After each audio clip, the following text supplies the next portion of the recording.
Quando nós pensamos em liturgia, normalmente vem à nossa mente a imagem de um culto muito formal, né? Mas a verdade é que todo culto possui uma liturgia. Toda cerimônia segue uma forma estabelecida. Mesmo aquela igreja mais informal, ela segue uma ordem, ela segue uma sequência. Existe o horário de início, as pessoas sabem o que vai acontecer durante o culto, e existe também o momento de conclusão.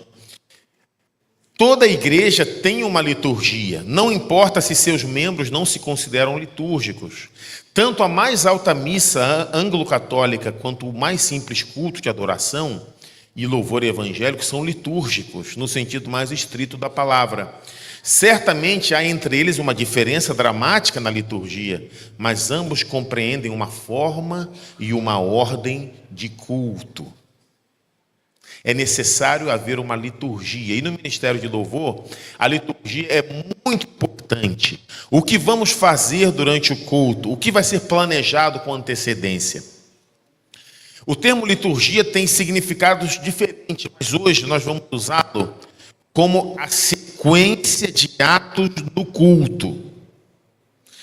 As coisas que se sucedem em cada culto. Nós sabemos, por exemplo, que uma escola sabatina começa com oração silenciosa, depois temos o momento de louvor, oração pública, leitura do texto. Tudo isso é muito importante.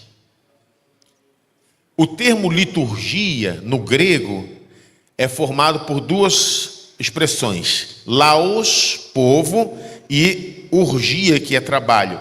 Então, o termo liturgia significa literalmente trabalho do povo, aplicado ao serviço público e religioso. E nesse sentido, liturgia é mais do que um roteiro, é um modo de agir.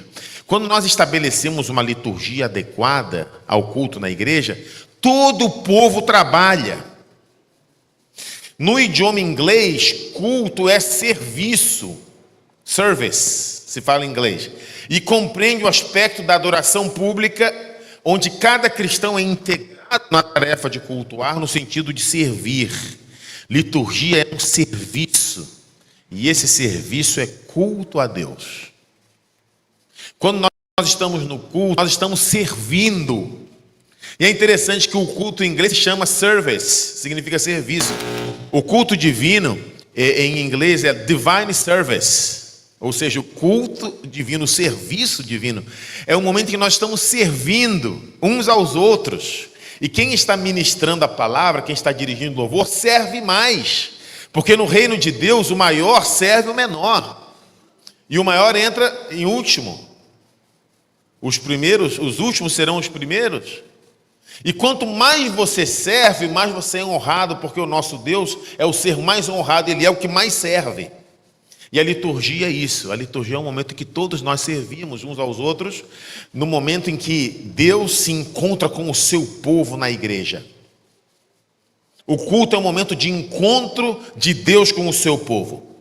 Qual é o propósito da liturgia?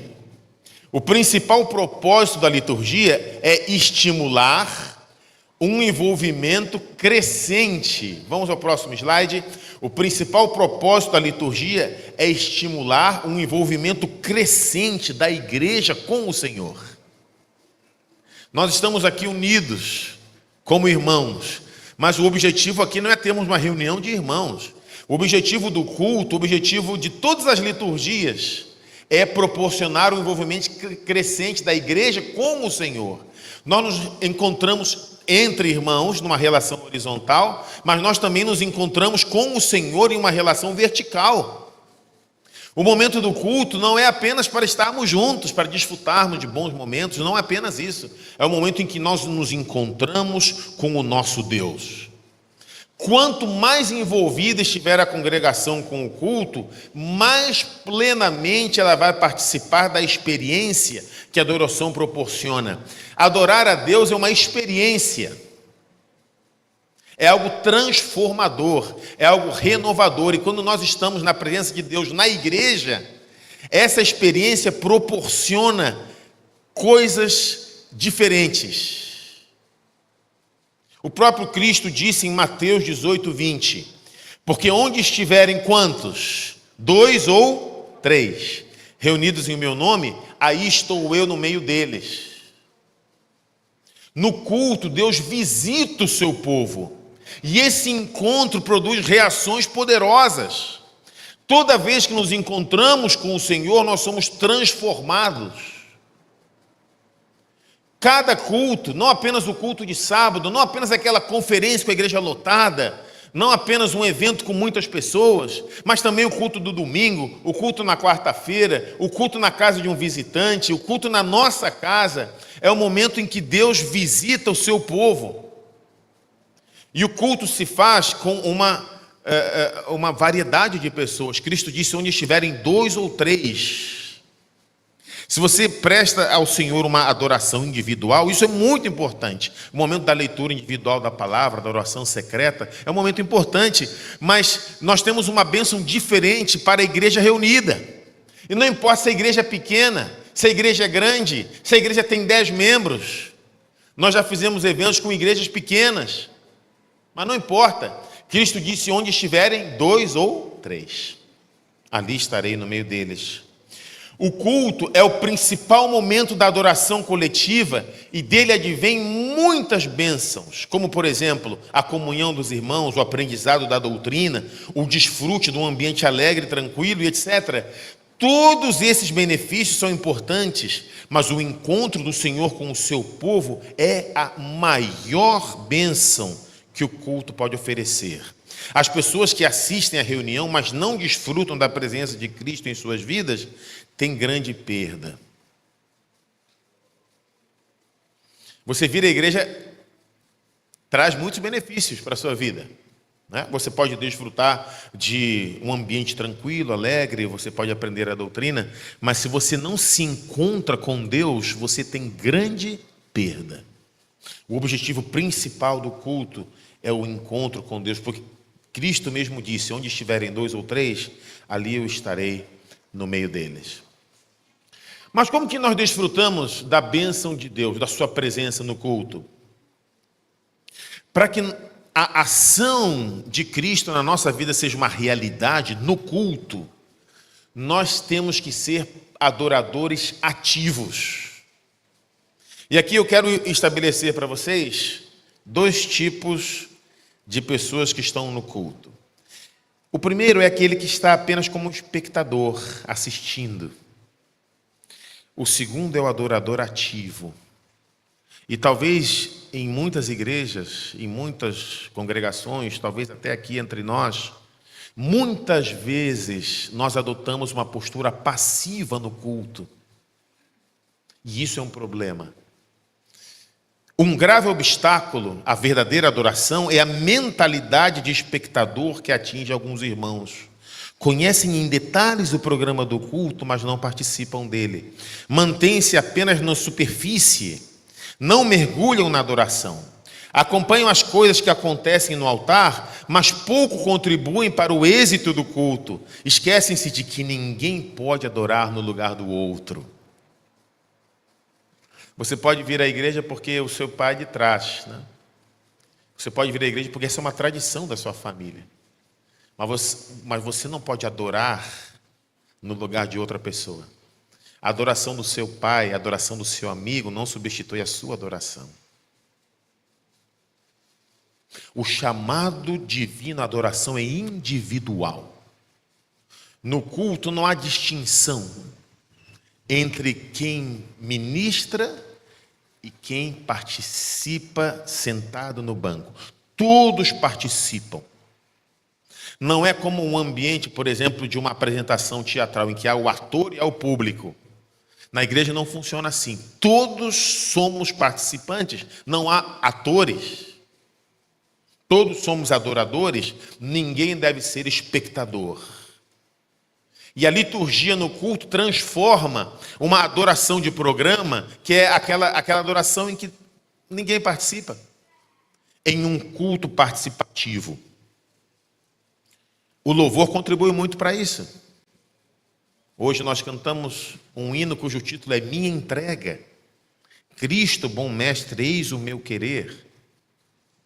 E quando nós cantamos em espírito e em verdade um hino cuja letra diz: eis o meu querer, eu me entrego a ti, você não está sendo um mero espectador. Você está nesse momento agindo e reagindo à ação do Espírito Santo na sua vida. Existem alguns problemas com o culto de programa. Quais são? Número 1, ele se centraliza mais em algo do que em alguém. Deus se torna apenas o tema, mas não a fonte da adoração. Vamos ao próximo slide. Problema número 2. Os cultos de programa normalmente inspiram uma postura passiva. Em geral, os assistentes participam apenas como observadores. Já estamos no número 2. Muito bem. Vejam, isso não acontece com uma certa frequência? Nós estamos apenas como espectadores. Nós estamos apenas observando, mas nós não estamos mergulhados na adoração. Problema número 3. O culto de programa nos estimula a julgar. Os programas são avaliados de acordo com o orador, com a qualidade do orador ou dos músicos, de acordo com o gosto pessoal de quem assiste. O impulso de criticar surge naturalmente porque esperamos que o culto nos agrade. Nós estamos aqui apenas para avaliar o que os outros fazem. Nós estamos apenas julgando. Não estamos mergulhados na adoração. Não são problemas graves? São. Por quê? Porque nos impedem de adorar. A postura de mero espectador que não se envolve com o culto nos impede de receber as bênçãos que Deus derrama sobre o seu povo. Vocês sabiam que as maiores bênçãos que Deus derramou sobre o seu povo aconteceu quando eles estavam reunidos? Por exemplo, no Antigo Testamento, Deus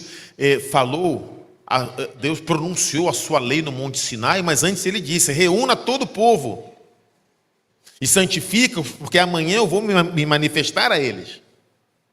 No Novo Testamento, encontramos um momento áureo, quando o Espírito Santo foi derramado em plenitude sobre os discípulos que estavam reunidos no cenáculo. Deus tem grandes bênçãos para o seu povo reunido. E quando nós nos reunimos, nós estamos sujeitos a receber uma grande bênção de Deus. Mas, quando a nossa adoração não é participativa, nós perdemos esse privilégio.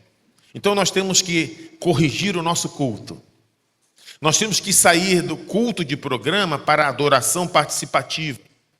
E nós vimos que há 3 problemas no culto de programa. Vamos ver a solução para esses problemas. Número 1, a liturgia do culto deve ser elaborada de modo a deixar claro que Deus é a fonte e não apenas o tema da adoração. Irmãos, nós não apenas falamos a respeito de alguém ou a respeito de algo, nós falamos também isso, mas Deus não é apenas o objeto, Ele é a fonte da adoração. Ele habita em nós. Isaías, em 57:15, diz: eu habito no alto sublime monte, mas também habito no coração do contrito e abatido de espírito.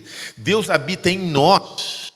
No momento do culto, se nós permitirmos, o seu Espírito atua poderosamente, através da palavra, através da música, através da oração, através de todos os momentos da liturgia. Isso implica em, ponto A, esclarecer para a congregação que os louvores, vamos ao próximo slide, esclarecer para a congregação que os louvores se dirigem diretamente a Deus, realçando o acesso que temos ao trono da graça através de Cristo. Quando você louva a Deus, o seu cântico chega ao trono da graça. Isso é fantástico, porque nós temos acesso através de Jesus. Nós temos acesso. A nossa voz é ouvida quando nos acercamos a Deus com fé.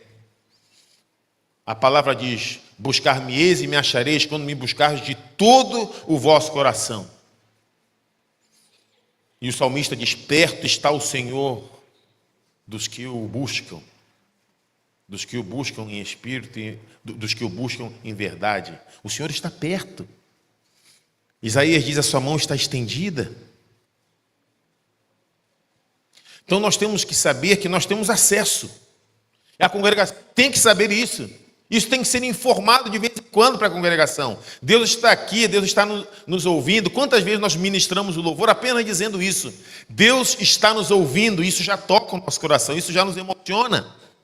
Porque às vezes, se a gente quiser falar com um deputado, com um governador, com um senador, a gente não consegue, mas com Deus a gente consegue. Porque Ele é acessível a nós, a cada um dos seus filhos. Não importa a sua escolaridade, não importa o dinheiro que você tem, não importa o sexo, ou se você é membro ou não da igreja, Deus está acessível àqueles que se achegam a Ele com fé. Deus está perto, a sua mão está estendida.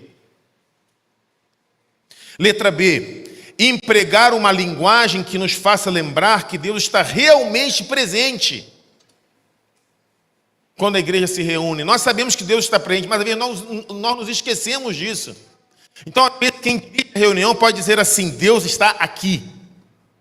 E um corinho que nós temos diz: Deus está aqui, tão certo como o ar que eu respiro, tão certo como a manhã que se levanta. Deus está aqui, Deus está presente, porque esta é a sua casa.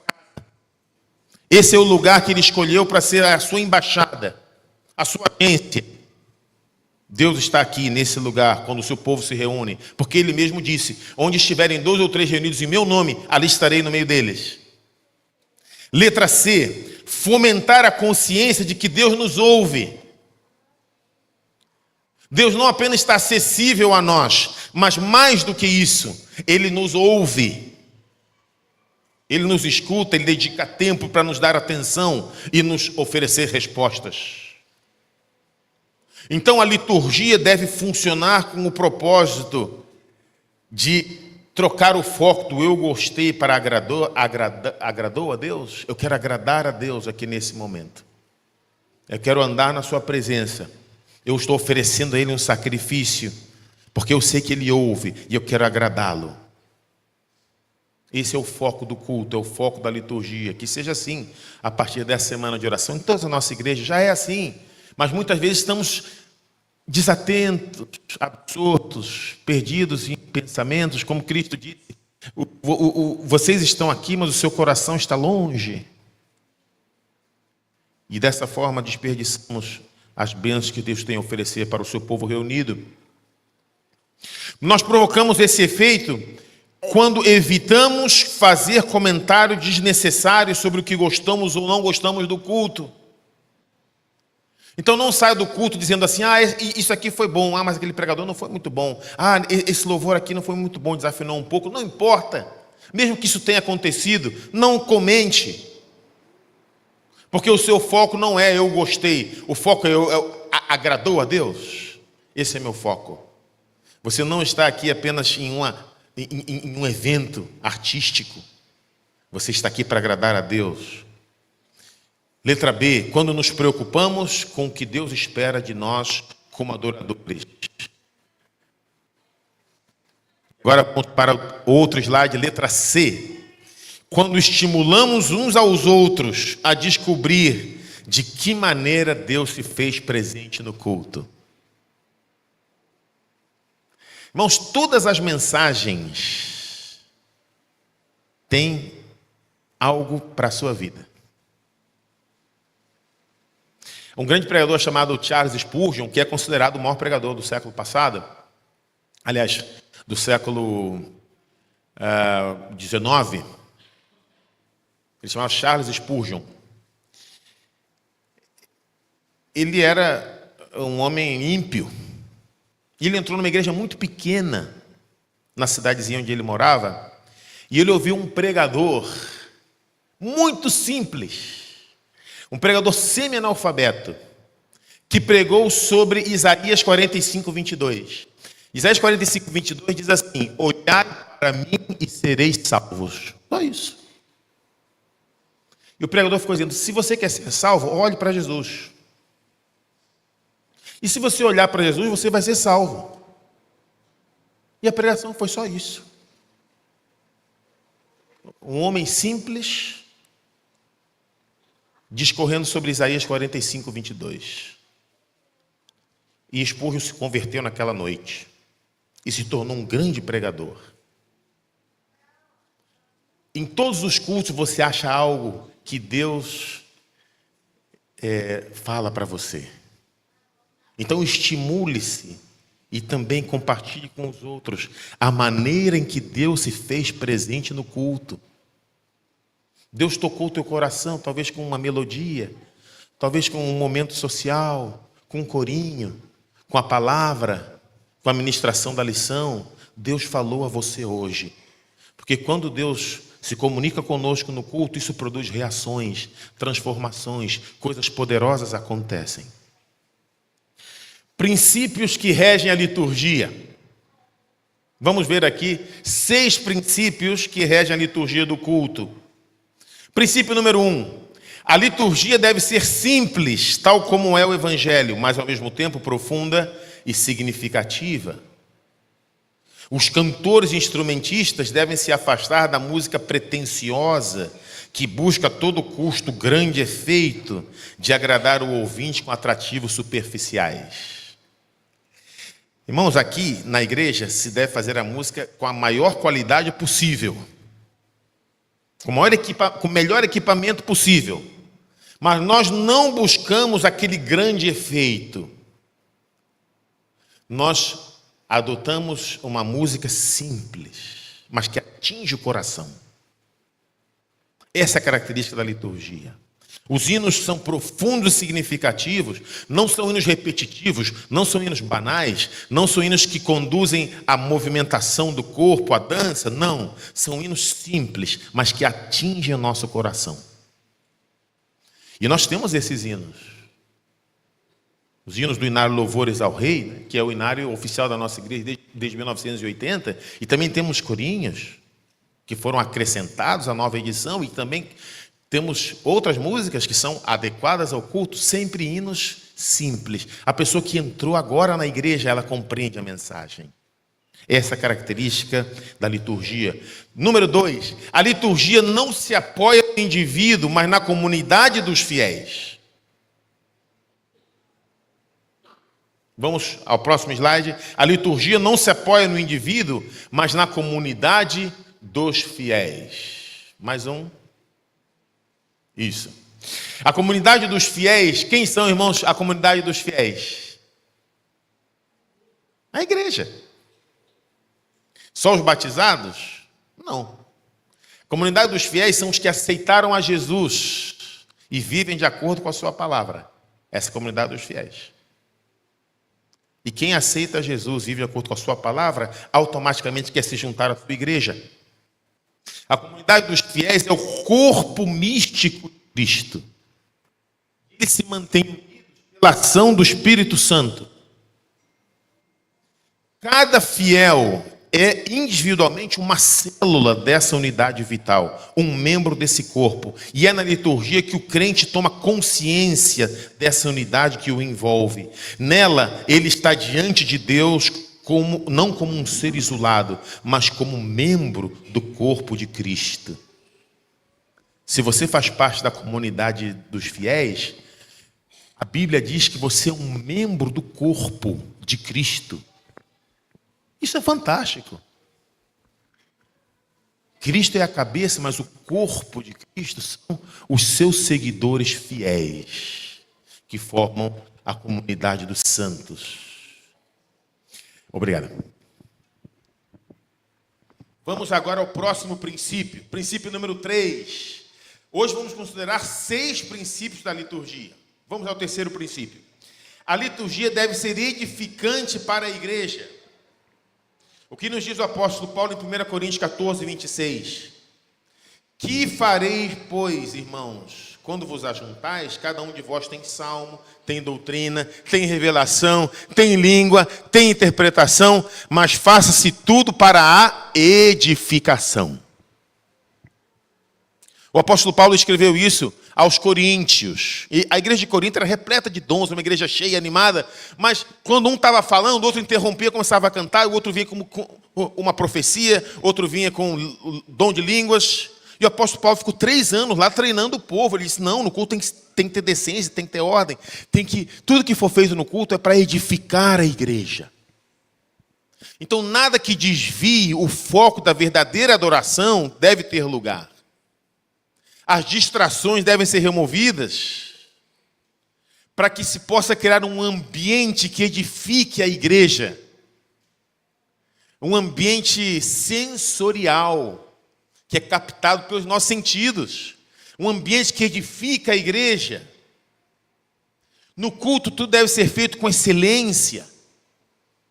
A excelência musical significa cantar com afinação, com qualidade, de modo dinâmico, de modo criativo. Porque nós queremos edificar a igreja. Se o ambiente se assemelha ao de um palco de shows e os músicos parecem desfrutar de uma performance, então o foco está no lugar errado. O objetivo é apresentar a música de tal forma que não soe nem medíocre, nem performática, a ponto de fazer a congregação esquecer-se da glória de Deus.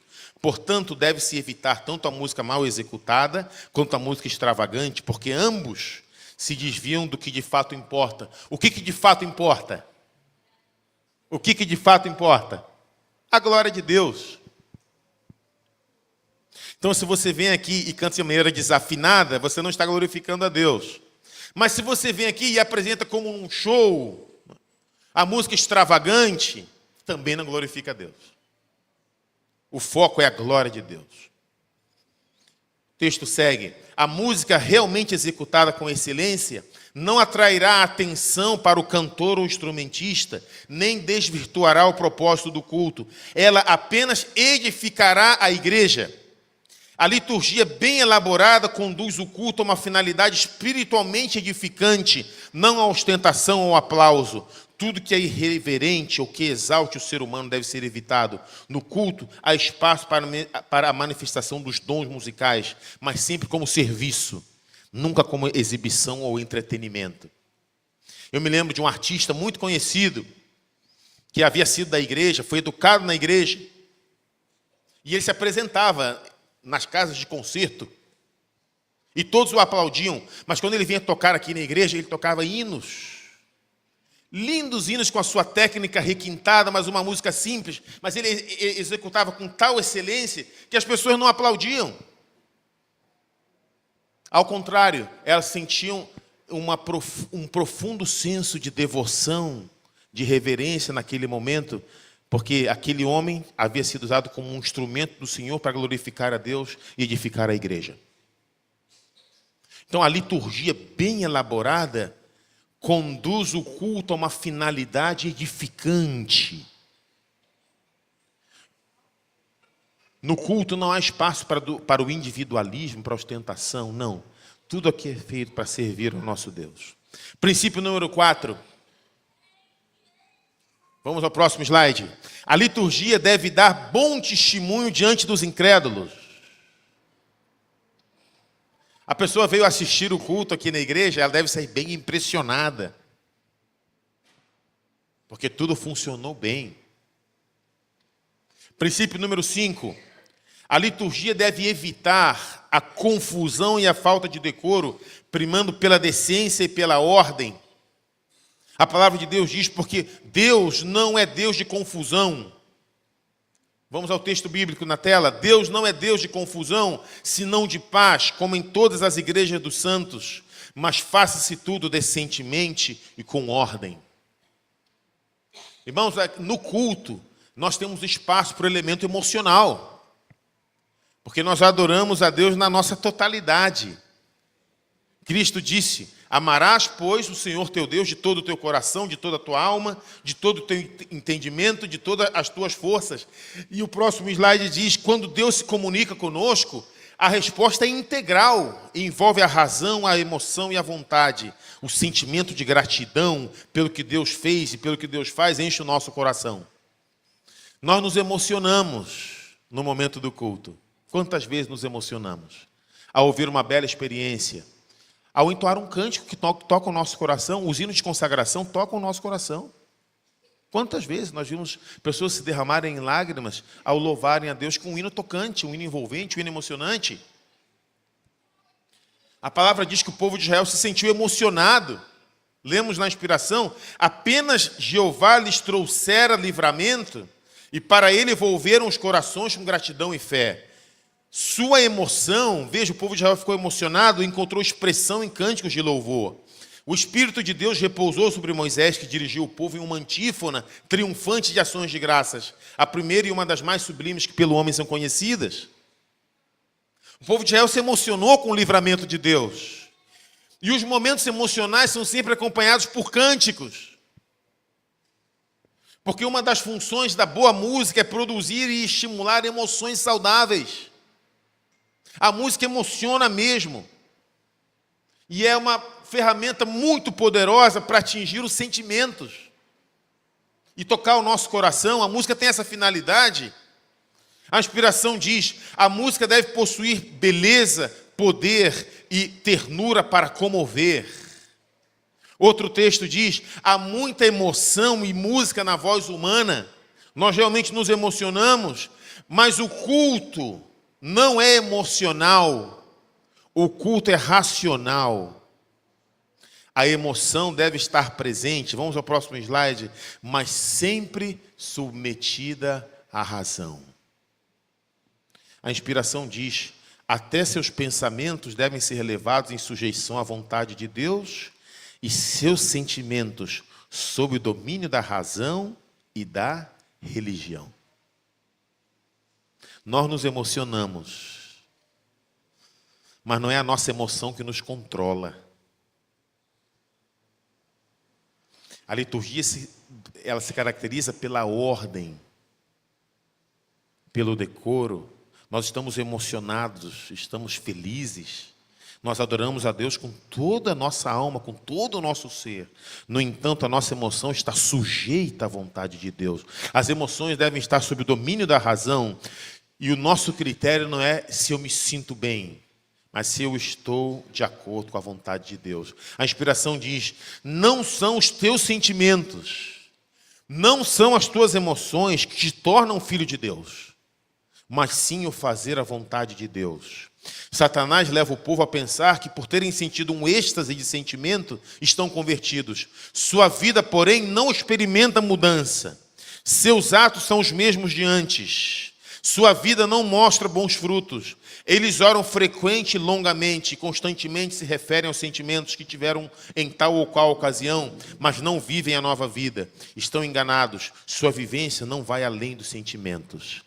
E o próprio Cristo disse em Mateus 7:21, nem todo aquele que me diz, Senhor, Senhor, entrará no reino dos céus, mas sim aquele que faz a vontade do meu Pai que está nos céus.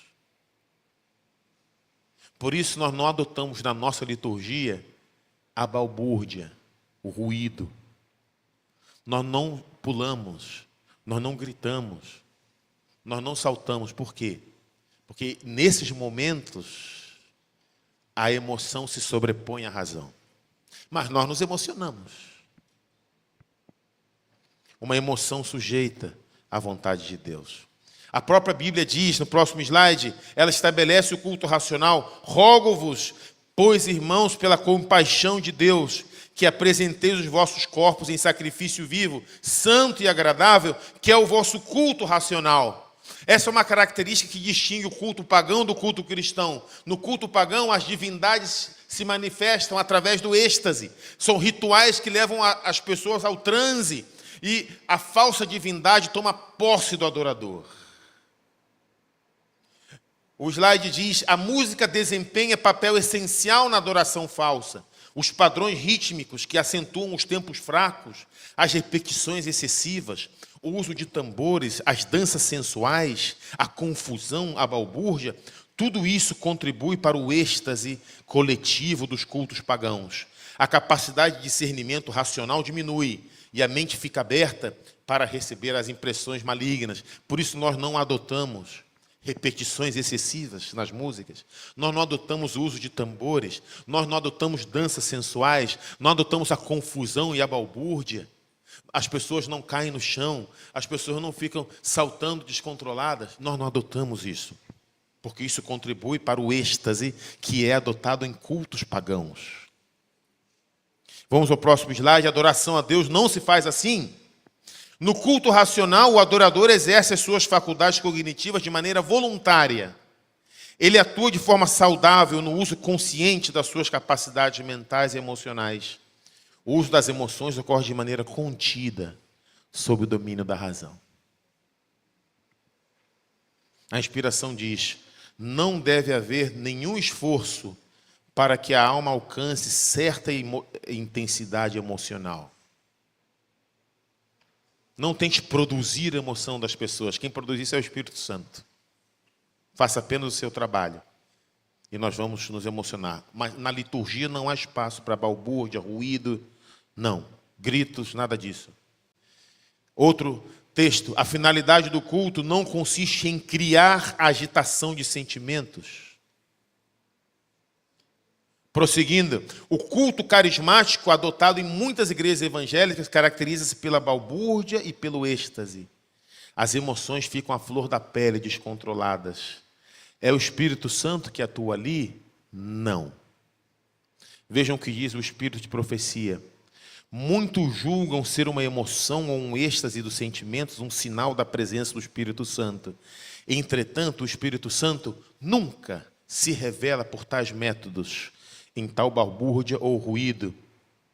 O próximo texto diz: o Espírito Santo vem sempre por uma maneira que se recomenda ao discernimento das pessoas. Alguém pode perguntar: mas você recebe o Espírito Santo na sua igreja? Recebo.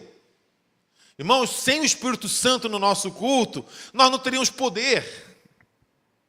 É o Espírito Santo que nos dá o desejo de nos arrependermos. O Espírito Santo produz a emoção em nós. Ele nos dá o desejo de lermos a palavra. Ele inspira o pregador. Ele prepara os nossos corações. Nós recebemos o Espírito Santo. Mas o Espírito Santo não se revela por métodos de balbúrdia, ruído, ou por emoções descontroladas ou êxtase de sentimentos. O Espírito Santo não se revela assim. O Espírito Santo vem sempre por uma maneira que se recomenda ao discernimento das pessoas, para que você tome decisões voluntárias, racionalmente fundamentadas. A inspiração continua: o Senhor deseja manter em seu serviço ordem e disciplina, não excitações e confusão. Outro texto ainda diz: a obra de Deus sempre se caracteriza pela calma e pela dignidade. A adoração verdadeira exige sempre postura reverente, postura decorosa. E mesmo as manifestações espontâneas, nos momentos mais informais, são sempre caracterizados pela decência e pela ordem. A inspiração continua: a música de adoração deve ser executada com uma postura reverente pelos cantores e instrumentistas, isto é, com consciência corporal a respeito da glória de Deus. É interessante essa expressão, consciência corporal. A postura reverente envolve não apenas aparência pessoal e vestuário adequado, mas também linguajar puro e gestos amáveis. Você está aqui no culto, você está na presença de Deus, Deus está acessível a você, Deus está ouvindo o que você oferece a Ele. Portanto, a sua postura é reverente. E não envolve apenas a sua roupa, mas envolve também o seu linguajar, os seus gestos, a consciência corporal de acordo com a glória de Deus. Porque você pode estar bem vestido, mas com uma gesticulação imprópria. Você pode estar bem vestido, mas com um linguajar impuro. Quando nós estamos na presença de Deus, toda a postura corporal, a consciência corporal respeita a glória de Deus. Prosseguindo, não podemos adorar em espírito e em verdade sem uma atitude reverente. Os líderes da adoração devem preocupar-se em conduzir a congregação a um estado de devoção que a aproxime mais de Deus. Isso só pode ser alcançado quando há ordem no culto. No entanto, ordem não é sinônimo de desânimo, de tristeza, de rosto acabrunhado. Não. Nós nos emocionamos na presença de Deus de maneira reverente. E por isso vamos ao sexto princípio. A liturgia caracteriza-se pela alegria reverencial. Esse é o último princípio que vamos considerar hoje. Não parece um pouco contraditório? Uma alegria reverente? Reverência não é sinônimo de silêncio mortal. Os cristãos possuem boas novas para compartilhar. As partes do culto, inclusive a música, devem ser reverentes e ao mesmo tempo alegres. A pessoa que entra aqui e que nunca veio a essa igreja, ela deve perceber, essa igreja é uma igreja alegre. E ela percebe isso normalmente em que momento? No momento do louvor, em que a igreja canta. É uma reverência alegre, ou é uma alegria reverencial. O Salmo 2, verso 11, explica que alegria e reverência não são coisas antagônicas. Diz assim: servi ao Senhor com temor e alegrai-vos nele com tremor. Sirva a Deus, tema a Deus. Ele é superior a você, Ele está no seu santo templo. Mas alegre-se, porque Ele também está no nosso coração, porque Ele é acessível, porque o nosso Deus que é superior, o nosso Deus que está lá no seu trono, Ele desceu até aqui e morreu em nosso lugar e habita em nosso coração e se preocupa conosco, por isso eu sou alegre. O nosso Deus não é distante, o nosso Deus não está longe, Ele está perto, por isso eu estou feliz. Eu tenho motivos para agradecer e me alegrar. A alegria reconhece a graça de Deus, reconhece a sua bondade, a sua misericórdia. E a reverência não implica em terror, vamos ao slide, não implica em terror, mas no respeito, obediência e honra a Deus. Atitudes como silenciar, prostrar, ajoelhar, tirar a sandália dos pés, revelam uma profunda percepção da santidade de Deus, mas também da sua bondade e do seu amor. Nós viemos à presença de Deus hoje e nós tiramos a sandália dos nossos pés. Simbolicamente significa que nós simplesmente reconhecemos que somos indignos na presença de Deus. Mas quando Deus fala conosco, nós nos alegramos. Nós nos humilhamos na presença de Deus, mas Ele não nos humilha. Deus não nos humilha, nós nos humilhamos. Mas aquele que se humilha é exaltado. Nós nos humilhamos para que Deus nos exalte. E por isso nós temos motivos de alegria. Quantas bênçãos Deus derrama sobre o seu povo. Nós ouvimos uma bênção hoje, pela qual nós aguardávamos toda semana. Eu me lembro que no começo da semana, não sei bem em que dia foi, a irmã Nailza disse: irmão, vamos espalhar isso nos grupos, um pedido de oração. E foi espalhado nos grupos. E foram feitos lives de oração. A igreja toda no Brasil orou em favor do David. E hoje temos a resposta. Eu recebi várias mensagens. O David saiu, foi curado. Nós temos muitas bênçãos. Temos motivo de nos alegrar. Porque Deus abençoa o seu povo, Deus cuida de nós e se preocupa conosco. E quando nós dizemos em ser reverente, isso não significa que você vai ter medo. Não, você deve respeitar a Deus, silenciar diante dEle, e Ele vai revelar a sua bondade e o seu amor na sua vida. O perigo do formalismo. Todo culto deve adotar uma forma, mas jamais pode cair no formalismo. O formalismo ocorre quando a forma se torna mais importante que o conteúdo. E a liturgia se transforma em uma rotina morta, vazia. Isso acontece, irmão, no nosso meio. Mas nós temos que nos precaver contra isso. O texto diz: o formalismo na adoração é uma forma de hipocrisia condenada por Cristo. Este povo se aproxima de mim com sua boca e me honra com seus lábios, mas o seu coração está longe de mim. Deus odeia o culto formal e a adoração apenas de lábios. Nada é mais repugnante para Ele do que a falta de consagração de quem profere o seu nome. Ele preferiria que os crentes silenciassem, ao invés de adorá-lo apenas na aparência. Irmãos, o nosso Deus odeia o culto de formas, o culto apenas de aparência. E o povo de Deus tem um desafio nesses últimos dias. O desafio de apresentar ao Senhor um culto equilibrado, que escape dos extremos do emocionalismo, emoções fora do controle, e do formalismo, que é a frieza, o culto mecânico. Mas o Senhor pede que nós o adoremos na beleza da sua santidade. Essa expressão aparece na Bíblia algumas vezes, mas pela primeira vez aparece no Salmo 29, verso 2. O próprio Senhor pede que nós o adoremos na beleza da santidade. O que é isso? Adorar a Deus na beleza da sua santidade. Nós só podemos adorar na beleza da santidade ao nosso Deus. Muitas pessoas adoram jogadores de futebol. Eu me lembro, quando eu morava perto do Maracanã, até hoje a casa da minha mãe é lá, né? 20 metros do Maracanã. Quando tinha o jogo do Flamengo, a gente podia sentir o estádio vibrando assim. E um grito sair na hora do gol. O que as pessoas estavam fazendo ali? Adorando. Mas não estavam adorando na beleza da santidade. Só Deus pode ser adorado na beleza da santidade.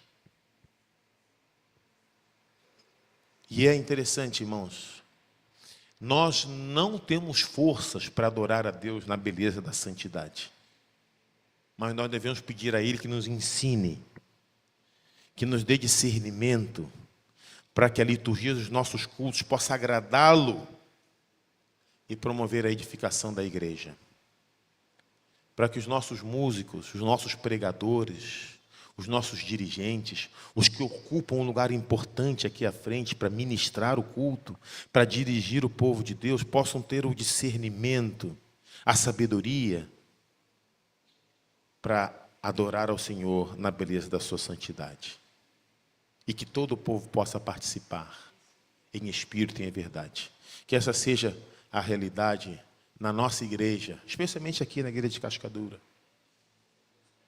É o meu desejo e a minha oração. Amém.